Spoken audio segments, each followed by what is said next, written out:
Page 28, Chapter 4. Brendan Spinoza. The impressive breadth and diversity of wildlife in the modern middle school is on display nowhere more than in the lunchroom. Here, we see the species Cheerleadus maximus grazing in her native habitat, the salad bar. I focus on Brittany Vanderveld and Letitia Butz as they make their delicate selection of lettuce, cucumber, and tomato slices. As I shoot, I balance the flip cam on my forearm to keep it steady. Everything looks better on YouTube when the camera work isn't all jumpy. A longing glance in the direction of the pizza table. I continue my narration. But alas, it is not to be. For Cheerleadus, this meal is garnished with a radish rose and fat-free dressing. And wait, I pull back the shot to include Jordan McDaniel heading out of the food line with a heavily laden tray. Could it be? Yes, a rare Clumsus Faldownus weaving his way to the nearest table. You can do it, Clumsus. Uh-oh, there goes the soup. And that orange rolling across the floor. Oh man, this stuff writes itself. Who needs a script when you've got real life? And now we leave the relative safety of the food line and venture into the lion's den. I go on, panning over to the corner table where Aaron Hackeman, Bear Bratsky, and some of their football buddies are eating too much and laughing too loud. This is the land of the carnivores, where lesser animals fear to tread. Don't I know it? I'm filming on maximum zoom, even though it's bound to be a little blurry. I sure don't intend to go any closer and get fed my own video camera.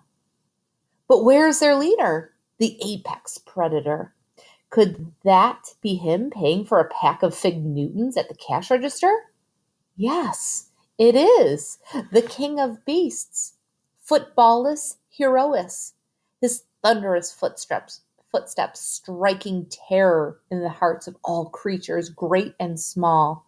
Watch him make his majestic way to... As I pan my flip cam to follow Chase Ambrose's path to his football buddies, he disappears from the frame. I frown. He's not going over there. He's headed somewhere else. I get him back into the shot and struggle to continue my voiceover.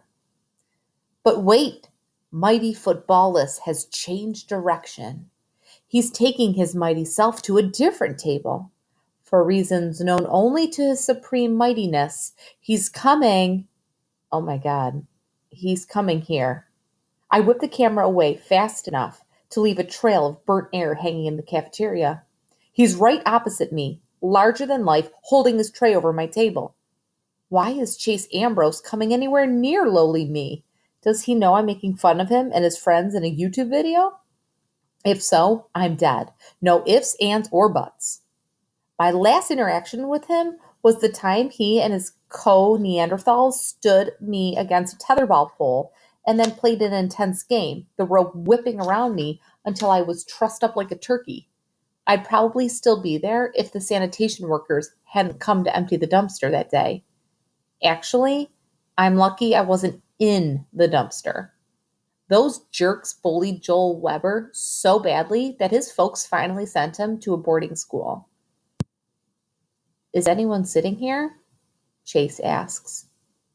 I glance up, expecting to get a face full of something. He's standing there, looking like he's never laid eyes on me before.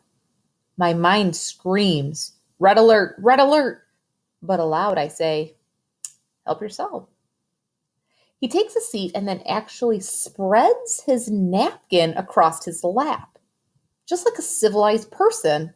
Although I look down at my own lap, no napkin, and probably none on any lap in the entire cafeteria.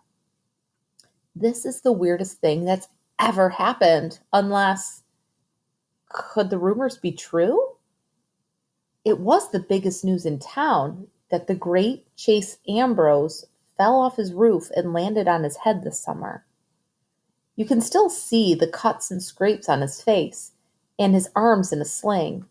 But the gossip around school is that the guy actually has amnesia. He doesn't remember anything from before the accident. I thought it was just a rumor, but what other explanation could there be for why he's sitting here with me instead of with his football friends? And acting like a human being, no less. My video on hold, I turned back to eating. And let me tell you, that's not easy when you're sitting across from the apex predator, amnesia or not. I read that some amnesia is temporary. If it all comes back to him, I could have my entire egg salad sandwich shoved up my nose just for daring to be near him. Then I noticed that he's struggling to saw away at a barbecued chicken breast. The dull plastic utensils don't make it easy, especially with one arm immobilized against his chest. He's really working hard at it. Beads of sweat stand on his brow. Beads of sweat stand out on his brow. I speak the craziest, most foolhardy words that have ever come out of my mouth. You need help with that? No thanks, he said. He keeps on sawing, getting nowhere, his frustration growing. I still can't explain why I do it.